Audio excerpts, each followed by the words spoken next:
வணக்கம். குருவாயூர் அம்பல நடை மலையாள படத்தோட ரிவ்யூ தான் பார்க்க போகிறோம். வேறு ஒன்றுமே இல்லைங்க. சிரிக்கணும் அப்படின்னு நினச்சிங்கன்னு வைங்களேன், ஒரு 2 மணி நேரம் 20 நிமிஷம் படம் இருக்குது. சிரிச்சுக்கிட்டே இருக்கணும் கண்டினியூஸாக அப்படின்னா இந்த படத்தை போய் பாருங்க. கண்டிப்பாக டிசப்பாயின்மெண்ட் ஆக மாட்டீங்க. நான் இந்த மாதிரி தேட்டரில் போய் சிரித்து ரொம்ப நாள் ஆச்சு. சிரிச்சுக்கிட்டே இருக்கிறதுக்கான ஒரே ஒரு படம் ரொம்ப நாளைக்கு அப்புறம் தேட்டரில் போகுது. அதாவது கண்டினியூஸாக படம் ஃபுல்லாகவே நீங்கள் சிரிச்சுக்கிட்டே தான் இருப்பீங்க.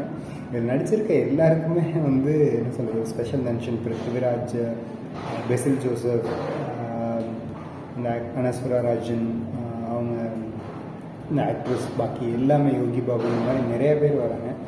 இந்த படம் பார்த்தீங்கன்னா விபின் தாஸ், இந்த டைரக்டருக்கு தான் பெரிய ஒரு சல்யூட். அப்புறம் மியூசிக் டைரக்டர் நம்ம அழகிய லைலா பாட்டெலாம் அது வேறு ரேஞ்சுக்கு ஒரு மாதிரி பிஜிஎம் மாதிரியே போட்டு ரொம்ப ஹிட் ஆக்கிட்டாங்க. Must watch in theatres.